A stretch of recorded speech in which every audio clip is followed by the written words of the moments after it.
Okay, time check. It's 5:54. So tayo po ay meron pang 6 minutes to start. Ano po? At 6 a.m. start po tayo. For meantime, tayo po muna yung makinig ng mga worship song.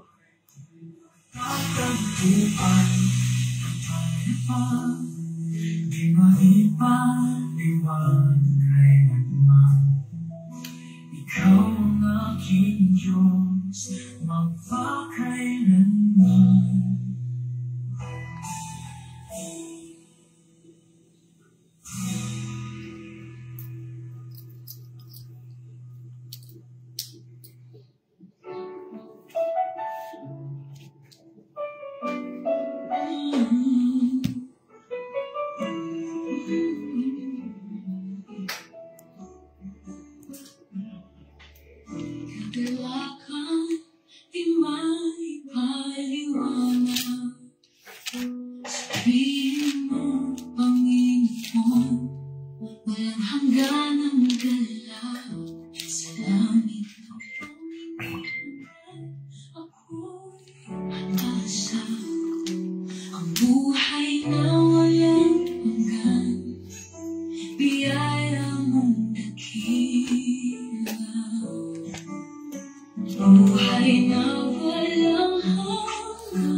Okay, good morning, Sister Maria Bunalos at Kuya Chris. At Tilyaga, good morning, Kuya Chris. Tayo lang tayo ng 6 a.m. Sa ngayon, tayo po yung makinig muna ng mga worship songs. Good morning. Yan, good morning, Pastor. Good morning po, Kuya.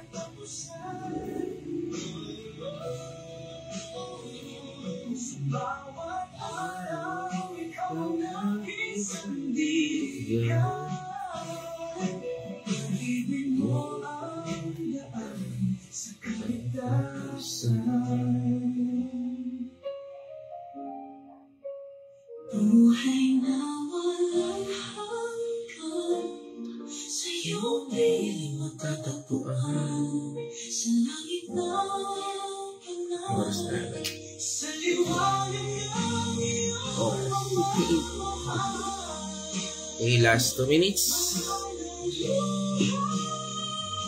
Wala nang sakit sa kahagitan.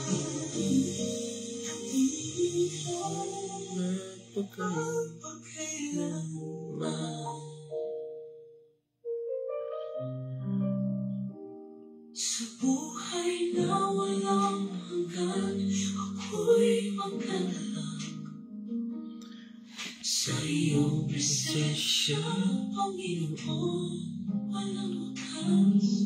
O Diyos ng pag-ibig, sa iyo ang kalwalhatian. Buhay na walang hanggan ang aking.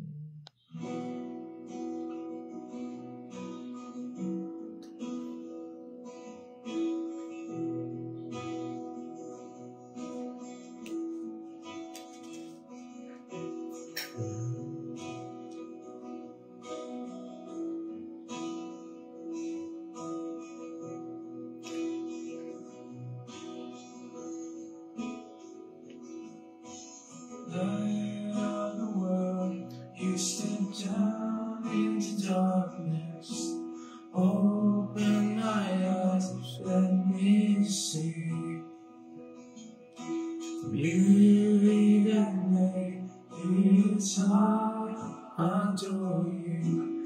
All our life spent with you. Okay? Masarap. Here I am to worship. Here I am to bow down. Here I am to say that you're my God. You're altogether lovely, altogether worthy, altogether wonderful. Okay. Sige po, it's 6 a.m. So, King of all days, also highly exalted. okay, isang pagpalang umaga sa ating lahat. At muli sa ating pagpapatuloy ng ating daily devotion, tayo po ay ngayon pong araw nito, araw ng Friday, no? Tayo po ay October 24 na.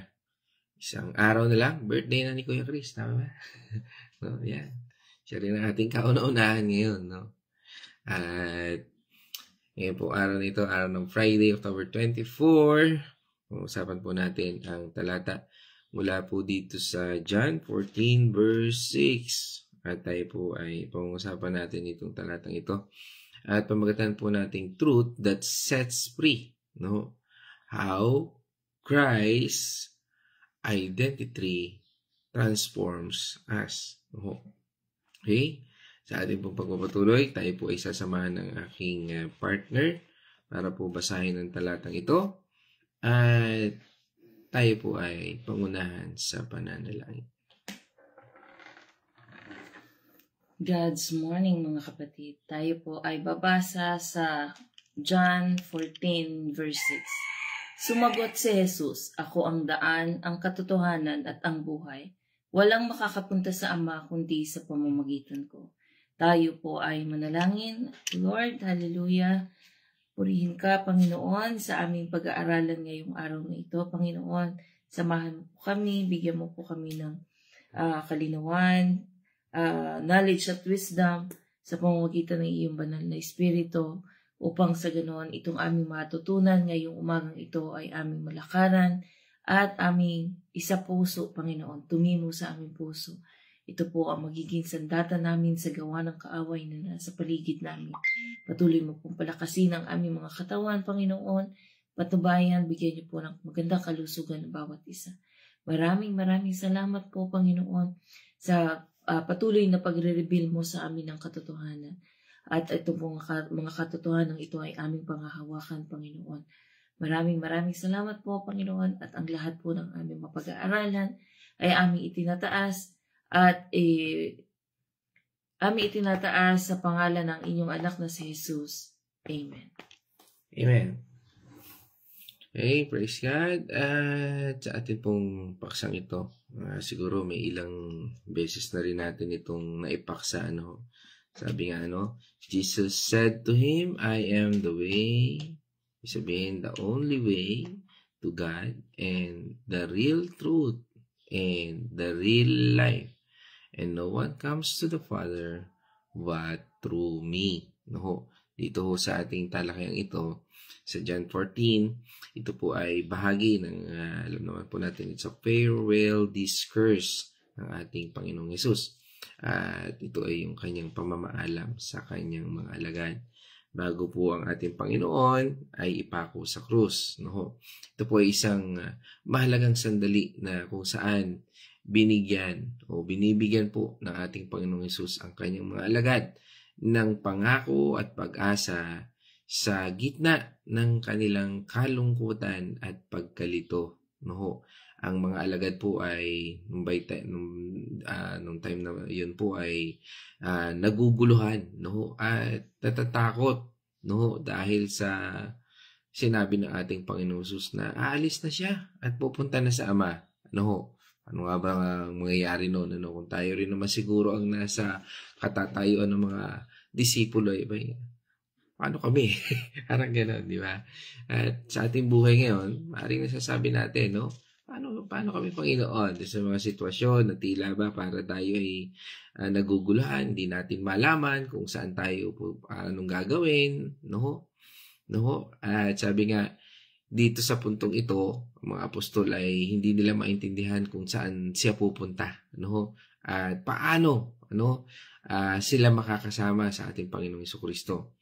Kaya nga po doon sa John 14 verse 5, ay balikan po muna natin yung paksa na kung saan ay ang ating Panginoong Jesucristo at si Thomas ay nag-usap, mga verse 5. Balik. Sinabi sa kanya ni Thomas, Panginoon, hindi po namin alam kung saan kayo pupunta. Paano namin malalaman ang daan? Talagang talagang si John, si Thomas the Doubter, ay talagang sigurista. Pero sabi nga doon, Panginoon, hindi namin alam kung saan ka pupunta. Paano namin malalaman ang daan? Ito po yung nagtulak sa ating Panginoong Hesus. Nasabihin ang talatang ito na ating binasa, na sabi nga po niya doon,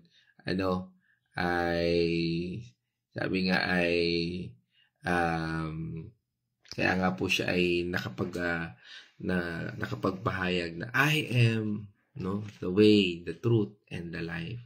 Kaya nga po layunin dito ng ating Panginoong Hesus na bigyan ng katiyakan, o assurance, o insurance, ang kanyang mga alagad, na magkaroon po sila, na meron pong daan,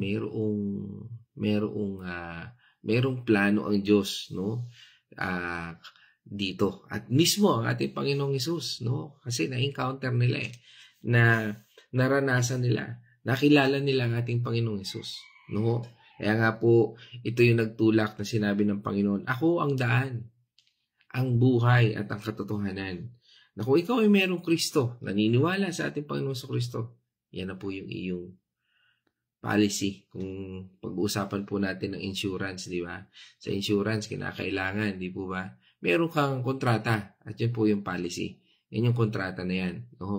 Dito nga po ay nagsasabi na, sabi nga hindi lamang isang simpleng sagot sa tanong ni Thomas ang ginawa ng ating Panginoon, kundi isang malalim na pahayag tungkol sa identity at mission ng ating Panginoong Hesus. Dito po sa ating pinag-aaralan ngayon sa John 14 verse 6 ay isa sa pinakakilalang at sabi nga ay pinagtatalunang talata sa Biblia. It's very controversial. But, sabi nga, ay sa mga mananampalataya ay hindi. Ito po yung nagpapakita ng central claim ng Christian faith. Na ang ating Panginoong Hesus ang tanging daan patungo sa Diyos.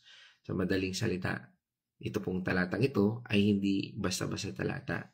Ito po ay isang pangako, isang pahayag, at isang hamon para sa lahat na sumusunod sa ating Panginoong Kristo. O sabihin na natin, isang hamon na kinakailangan mong sumunod sa ating Panginoong Kristo.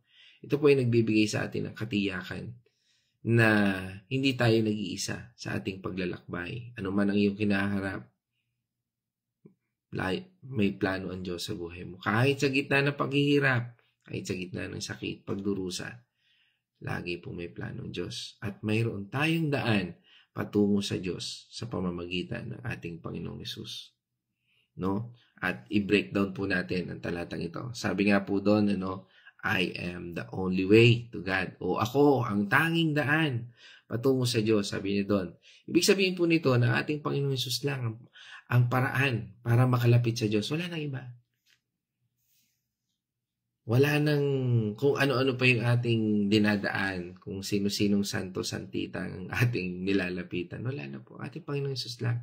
Hindi lang siya basta nagtuturo ng daan. Siya mismo ang daan. Parang isang tulay na kailangan mong na sabi nga ay tawiran para makapunta sa kabilang ibayo.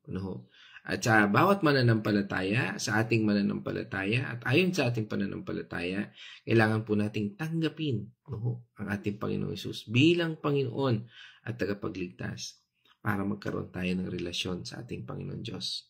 Laging ang tanong dyan may relasyon ka ba sa Panginoon Diyos? Maaaring kilala mo ang Panginoon Diyos, pero ang tanong, may relasyon ka ba? O parang sabihin natin, kilala mo presidente ng Pilipinas, pero maaaring hindi kanya kilala. Pero kung sabihin natin, kilala mo yung Pilipinas, at siya ay aking ama, ibang usapan yon. No? At doon sa sumunod po na bahagi, sabi niya, at ang tunay na katotohanan and the real truth. Ang ating Panginoong Hesus ang siyang katotohanan mismo sa ating buhay. Hindi lang siya nagsasabi ng totoo, kundi siya ang personification ng katotohanan ng Diyos. He is the real, sabi nga, na masasabi natin siya yung mismong katotohanan. Na kung tayo sumusunod sa Kanya, nakikita natin at mararanasan natin ang katotohanan at pagpapala ng Diyos. Sa mundong ito na puno ng kasinungalingan, si Jesus ang nagbibigay ng liwanag at nagpapalaya sa atin. At siya lamang po ang makapagpapalaya sa atin. Dahil siya ang tunay na buhay. Kaya nga sabi doon sa sumunod na talata na siya and the real life. No? Ang ating Panginoong Hesus, ang buhay na walang hanggan. Hindi lang ito basta buhay dito sa lupa, kundi buhay na may kabuluhan, na walang katapusan sa piling ng Diyos. Sabi nga, kahit na nga tayo mamatay, meron pa rin tayong buhay. Bakit? Bubuhayin tayo ng Panginoon Diyos eh.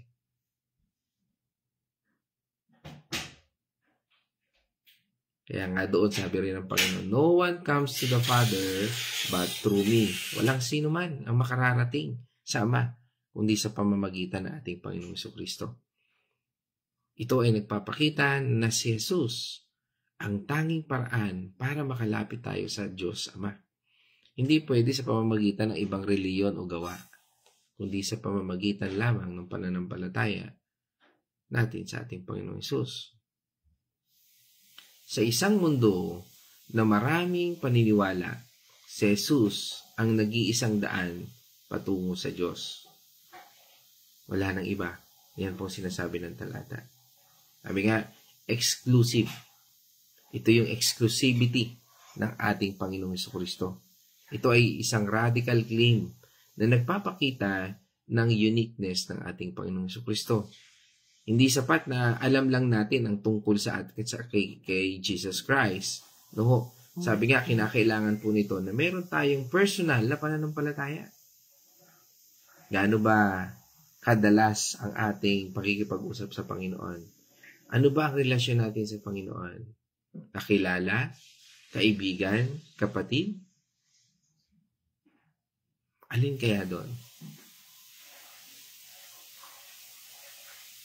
Kailangan po nating tanggapin ang ating Panginoon Jesucristo sa ating mga puso at magkaroon tayo ng personal na relationship sa Kanya.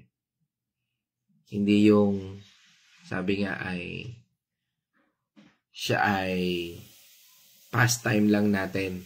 No? Hindi po yun. Kasi siya nga po yung ating first love eh. Our first love is ang Panginoon Diyos. Siya po ang una nating pagmamahal. Dapat siya yung first sa buhay natin. Hindi naman ibig sabihin na pabayaan na natin ang trabaho natin o ang pamilya natin. Ilagay natin si Kristo sa pamilya natin, sa trabaho natin, sa mga kaibigan natin, sa mga ka-co-workers natin. Lagay natin siya. Ang pagtanggap natin sa ating Panginoong Hesus ay hindi lang basta pagbabago sa panlabas na gawa. Ito po yung pagbabago ng pagkatao. Yan po yung transformation sa gitna ng ating buong pagkatao. Tayo ay naging new creation, sabi nga po doon, di ba, ng 2 Corinthians 5, no? Na sa pamamagitan ng ating Panginoong Jesucristo, all things are gone. Kaya nga po mga kapatid, kinakailangan po natin, no, na magsisi sa ating mga kasalanan at manampalataya sa ating Panginoong Hesus bilang ating tagapagligtas. Sabi nga po, repentance ang kailangan natin at pananampalataya.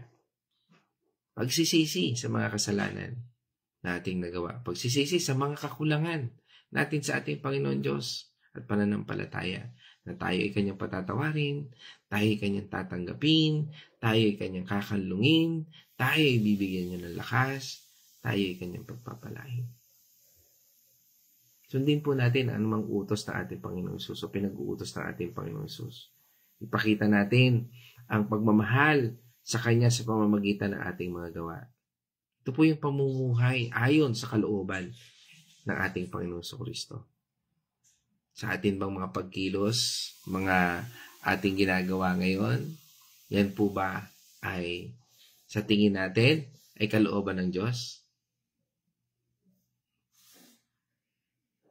Ito pang ating lubusang maunawaan ang lahat ng ito, kailangan po natin maglaan ng oras sa pagbabasa ng Biblia, pananalangin, at pakikipag-fellowship sa ibang mga mananampalataya para lumago sa ating pananampalatayang ito. At diyan natin makikita yung paglago ng ating pananampalataya. Ang katotohanan ng ating Panginoong Hesus na siya ang daan, katotohanan at buhay ay nagpapalaya po sa atin mula sa kasalanan, kamatayan at walang kabuluhang pamumuhay. Minsan yung buhay natin parang minsan akala natin tama yung direction natin, tama yung decision natin, yung pala walang kabuluhan. Ang bagay o ang buhay na hindi natin in-involve ang Panginoon Diyos, mawawalang kabulang po yan. May panghihinayang. Parang isipin natin, sayang yung oras, panahon. Kung yan ay inilaan ko na lang sa Panginoon, inilagay ko yung Panginoon sa buhay kong ito, wala sanang nasayang. Dahil sa pamamagitan po ni Jesus, mayroon tayong kapatawaran, pag-asa, at buhay na walang hanggan. Buhay na masagana. Yan po yung kanyang mga pangako. Buhay na kasiyasiya. Mga kapatid, dyan po ako magtatapos. At tatapusin ko po ulit sa isang spoken poetry. At pinamagatan ko po itong ang polisiya ng buhay. Walang hanggang kasiguraduhan. Okay? Sabi nga po dito sa spoken poetry, sa mundong puno ng alinlangan at pangamba, naghahanap ang puso ng tunay na pag-asa. May takot sa bukas, sa dilim na nagbabanta. Nasaan ang kasiguruhan, ang polisiya ng kaluluwa? Marami ang nag-aalok, iba't ibang kontrata. Pangakong ginawa, ngunit may limitasyon pala. Panandali ang saya, panakip sa sugat, ngunit sa huling hantungan, may kulang, may balintuna. Hanggang isang tinig ang aking narinig, higit pa sa anuman, sa puso'y tumindig. Isang polisiya ng buhay, walang katulad, walang kaparis. Mula sa may likha, ang Panginoon ng langit at dibdib. Sabi niya, ako ang daan, hindi lang isang gabay, kundi ang tulay mismo patungo sa walang hanggang buhay. Ang tanging ruta, ang eksklusibong koneksyon sa Ama na nag-iintay sa kanyang perpektong misyon. Ako ang katotohanan, hindi lang isang doktrina, kundi ang buong esensya. Ang walang bahid na salita, walang hidden clauses, walang lihim na letra. Ang kanyang pangako'y totoo, matibay at dakila. Ako ang buhay. Hindi lang paghingat, paglalakad, kundi ang esensya ng pag-iral, ang tunay na galak. Buhay na sagana, buhay na walang hanggan. Ang dulot ng polisiyang ito sa bawat nilalang. Ang premium, ang halaga, sino ang nagbayad o magbabayad? Ang tao'y salat, ang kasalanan ay kalat. Ngunit may isang nagbayad, isang nag-alay. Jesus Christ paid it all. Sa krus, kanyang inaalay at sinabing, Tetelestai, it is finished. Ang dugo niya, ang naging bayad, ang kanyang buhay, ang sakripisyo. Para sa ating kaligtasan, ito'y kanyang ipinangako. Binayaran niya ng buo ang lahat ng ating utang. Kaya't ang pulisiyang ito'y sa kanya lang matatanggap. Ngayon, sa gitna ng unos, ng bagyo at hampas ng alon, sa bawat pagsubok, sa bawat sitwasyon, matatag ang puso. Di natitinag ang diwa. Dahil ang pulisiya ng buhay ay hawak-hawak na. Ang kanyang pangako'y sapat, ang kanyang pag-ibig ay totoo. Sa kanya'y may kapayapaan, sa kanya'y may panalo. Kaya't sa bawat hamon, sa bawat pagsubok na dumarating, tandaan, ang pulisiya ay hawak mo kay Kristo. Mayroong Pagtingin, siya ang daan, ang katotohanan, ang buhay na walang hanggan. Ang kasiguruhan, ang ating kanlungan, sa Kanya lang tayo magiging matatag. Dahil sa Kanyang pagbabayad, tayo'y lubos na ligtas. Purihin ang ating Panginoon Diyos, mga kapatid. At ngayon naman tayo dadako sa Venice Reflection. Mag-aano na yata siya? Mag-i-spoken poetry na yata. God's morning mga kapatid. Wala pa pong conviction ng Wala ating pa rin. Panginoon Tagal naman, no? sa spoken poetry. Baka po hindi yun yung aking purpose or hindi yun, wala akong talent doon. Pero ngayon po ako'y magbibigay ng reflection sa ating napag-aralan ngayong araw na ito. Ngayong umagang ito. Dito po sa John 14:6. Ito po ay nagsasabi na si Jesus ang daan, ang katotohanan at ang buhay. Walang sino man ang makakapunta sa Ama kundi sa pamamagitan niya. Dito po ay kinikilala natin na hindi tayo perpekto at nangangailangan tayo ng tulong upang maging malapit sa Diyos. Hindi na natin kayang maging sapat sa sarili nating kakayahan. Ito po ay mga nababanggit na rin nung una na talagang noong sa Old Testament ay hindi basta-basta makakalapit sa ating Panginoon sa pamamagitan lang ng mga pinunong pare. Napakahirap po na lumapit sa Panginoon that time kasi ang Panginoon po ay Panginoon Diyos natin ay lumayo sa atin dahil sa kasalanan ng ating ninuno na si Eva at si Adan.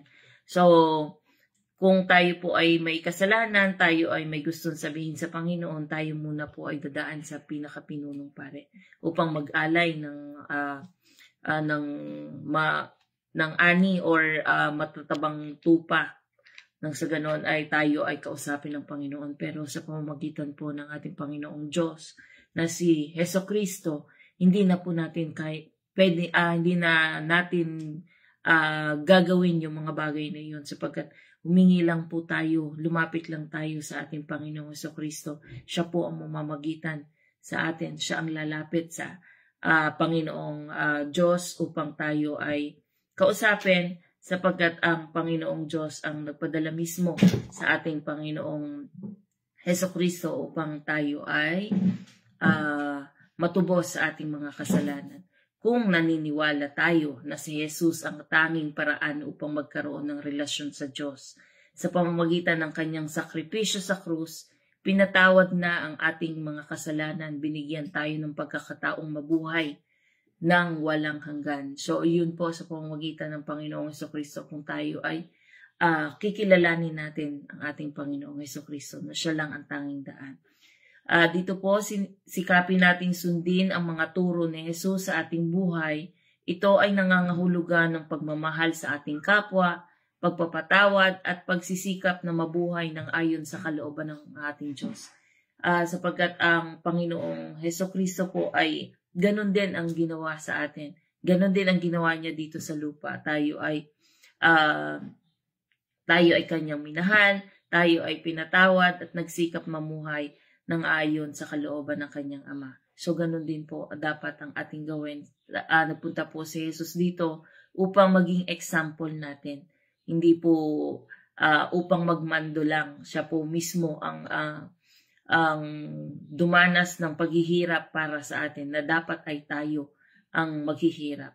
Sa pamamagitan ng ating pananampalataya kay Jesus, nakakaranas tayo ng pagbabago sa ating puso at isipan, nagiging mas mapagmahal, mapagpasensya at may pag-asa.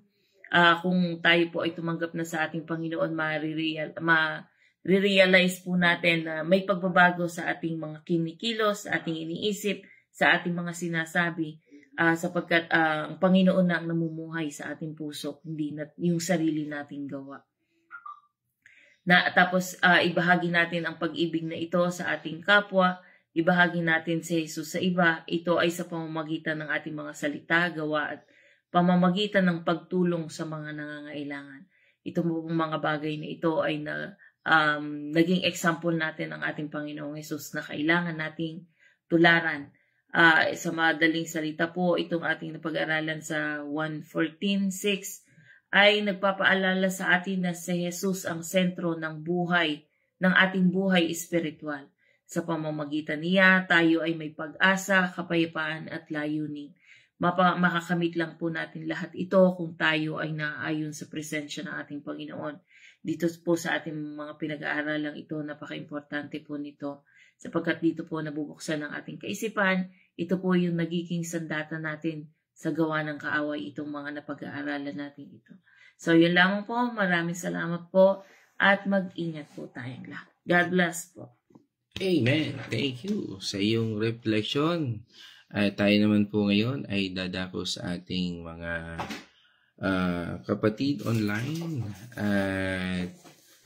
Tayo po ay pinungunahan kanina ni Kuya Chris at ni Sister Maria Bonalos, no? Isang mapagpalang umaga muli. Yan, sa ating mga kapatid kay Maria Bonalos dyan sa Dubai. At dito sa Bulaking, kasama natin ang Kuya Chris, no? Artillaga. Yan. At sinundan po yan ni Naywini dyan sa Villa Escudero. Naywini Patual. Yan. Yan. Okay. Sinundan po ulit, sinundan naman po ni Ate Nela Nonoso, yan, sa Pablo City. At ganoon din po si Tatay Victor Dalangin, yan, kasama rin po natin dyan sa Villa Escudero. Yan, God's morning. At syempre kasama natin ang aking pinakamagandang nanay sa aking paningin, Corazon Gitgano Mercado, dyan sa Santa Rosa, Laguna. At syempre kasama rin natin ang aking magandang pinsan ulit, yan, si Ate Lilibet Chua dyan sa Alameda, Cotabato. Regard sa lahat, kay Uncle Sid, kay Mamang Didit, no? Yan. At sa lahat dyan, okay, ng ating mga kamag-anak dyan. Isang God's morning sa ating lahat. At yan. Okay. Okay. Yan. At kasama rin po natin yan si Nanay Edna ng Liliw, Laguna. Yan. Ng Arosena family. Yan. Sabi nga dito ni Naywinig, salamat sa kagalingan, may sakit, at ni Sister Marife Fatual. Yan. Kalakasan ni Tessie Mortel Dalangin. Yan. Kasama rin po natin si from USA, Shuttle, Washington. Yan. Si Nurse Abby Dao at regard sa Dao family dyan sa US. Yan. Kagalingan ni Nanay Lina rin. No? Silang, no? At may lagnat si Nanay Lina kahapon nung dinalaw namin. At kagalingan po sa pagkahilo ni Lisel Dalangin, no? Kasama natin to kagabi, no, sa Bible study, no? Nahilo. Yan, kagalingan din po sa ubo ni Kuya Chris para din nahapuin. Salamat po, Panginoon. Yan. Prayer request, kalakasan ni Ate Marta, Ate Gori, Benaluz. Yan. At yan, kasama rin po natin, siyempre, si Pastora Fe Andal at Artillaga.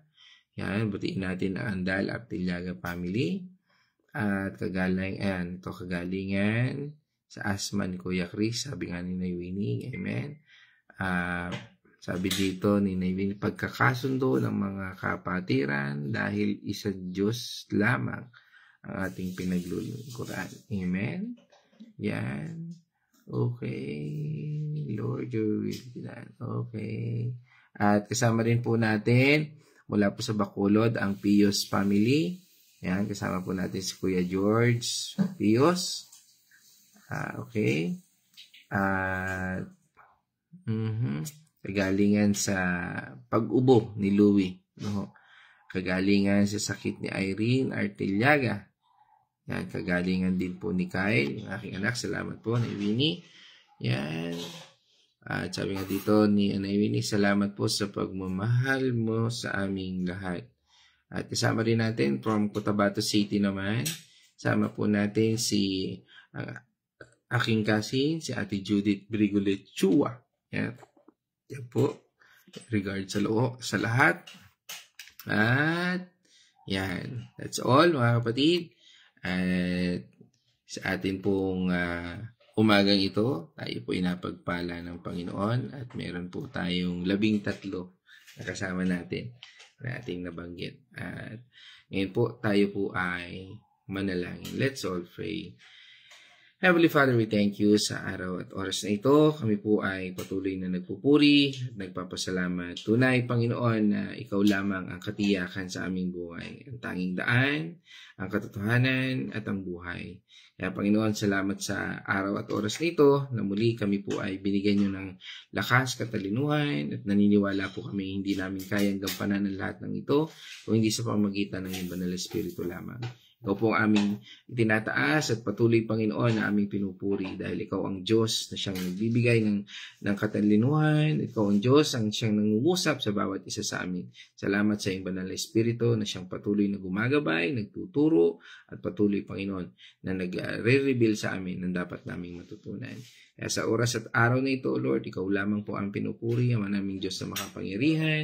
Patuloy na pasasalamat sa mga kapatid namin na dumadalangin ng kagalingan, kalakasan, probisyon, at patuloy, Panginoon, na pagkakaloob ng lahat ng bagay ng pangangailangan ng bawat isa. Labis po kami, Panginoon, na nagtitiwala at alam po namin na ang iyong biyaya ay sapat at kami po ay humihiling na punan mo po kami ng iyong kabutihan at ng iyong kalooban.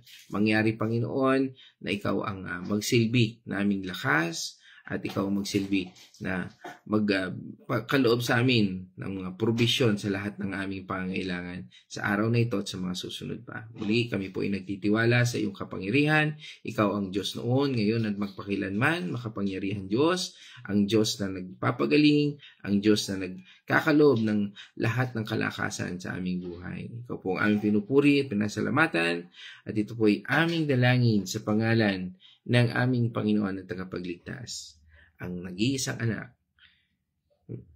na si Jesus Christ. Amen and amen. Mga kapatid, dito po tayo magtatapos at sa ating pagtatapos, let us shout the shout of victory. Christ has died. Christ is risen. Christ will come again. And together, we are for Christ. God's morning, everyone.